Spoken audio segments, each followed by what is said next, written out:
आज जिनका इजहार कर रहे पाकिस्तान तहरीक इंसाफ वो ये है कि इमरान खान साहब को मारने का, कत्ल करने का, जिसका खुद भी इमरान खान जिक्र कर चुके हैं। लगारी साहब, बहरहाल ये पाकिस्तान में तो अलमिया है, मोहतरमा बेनज़ीर भुट्टो पर एक हमला हुआ, वो भी था मामला, फिर दूसरा हमला हुआ जिसमें उनकी शहादत हुई। तो ये पाकिस्तान में थ्रेट्स तो बहरहाल मौजूद हैं। मौलाना फजलुर रहमान पर आपको याद 2 बार हमले हो चुके हैं और बड़े सीरियस ये थ्रेट्स रहे हैं। तो ये भी तो एक जो खदशा का इजहार कर रही है पीटीआई या इमरान खान साहब, वो भी तो सीरियस मामला है सर। तो ये स्टेट का मामला है, स्टेट तहफ़्फ़ुज़ दे, स्टेट हिफाजत करे, ये तो स्टेट की जिम्मेदारी है।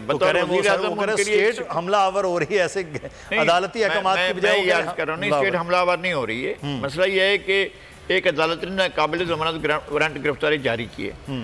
वो अगर वारंट गिरफ्तारी सेरेमोनियल हैं और उनकी कोई हैसियत नहीं है, कोई औकात नहीं है और उनको एक तरफ करके फेंका जा सकता है, तो ऐसे किसी कानून का होना ही बेमकसद है ना। उस कानून को फिर होना ही नहीं चाहिए। फिर अदालतों को ये इस तरह के आर्डर पास ही नहीं करने चाहिए कि नॉन बेलेबल वारंट गिरफ्तारी जारी हो रहे हैं, तो इस तरह का नहीं होना चाहिए। अगर ये जारी हुए हैं और अगर पुलिस आई है गिरफ्तार करने के लिए, तो फिर जो गिरफ्तार कर रहे हैं उसकी जिम्मेदारी है कि वो सिक्योरिटी भी फराहम करे ना। ये नहीं है अगर पुलिस आ रही है, हुकूमत आ रही है गिरफ्तार करने के लिए, ऐसा नहीं है कि कोई पॉलिटिकल पार्टी आ रही है, यानी मौलाना फजलुर रहमान की जमात आ रही है या साद रिजवी साहब की जमात आ रही है, वो नहीं आ रहे हैं, या मुस्लिम लीग नून आ रही है गिरफ्तार करने के लिए। ये पार्टियां नहीं आ रही हैं गिरफ्तार करने के लिए, हुकूमत आ रही है, स्टेट आ रही है, स्टेट के इंस्ट्रूमेंट्स आ रहे हैं, स्टेट की पुलिस आ रही है। तो फिर उनकी जिम्मेदारी है कि वो प्रोटेक्शन दें और इस तरह के खदशात नहीं होने चाहिए।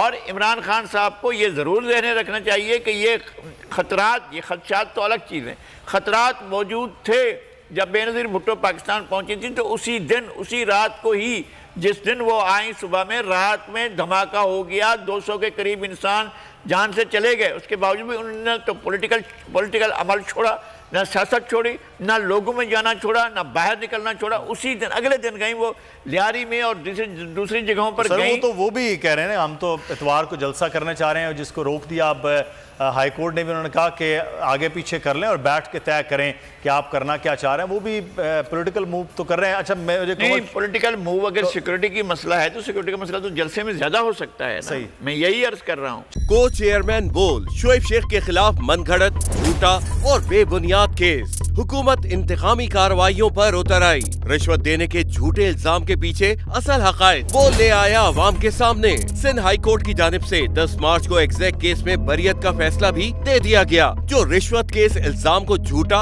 और बेबुनियाद साबित करने के लिए काफी है। सवाल ये उठता है, न रिश्वत लेने वाला न देने वाला मौजूद, तो फिर ये मुकदमा क्या है? गुज़िश्ता 5 सालों में न तो कोई गवाह पेश हुआ और न ही कोई सबूत सामने आया, जबकि कोई इंक्वायरी अमल में नहीं लाई गई। जब मुल्ज़िमान से कोई तहकीकात नहीं की गई, कुछ साबित नहीं हुआ, तो फिर ये मुकदमा क्या है? इससे कबल केस की इंक्वायरी कमेटी के सामने खुद जज कादिर मेमन ने रिश्वत के इल्जाम की तरदीद की थी और कमेटी को तहरीरी तौर पर आगाह भी किया था। इस झूठे और बेबुनियाद केस की कानूनन कोई हैसियत नहीं। सिंध हाई कोर्ट इस मुकदमे में शोएब शेख को बरी कर चुकी है, तो फिर इस नाम नेहाद इल्जाम की कानूनी हैसियत क्या है? बोल इंसाफ का मुंतजिर है।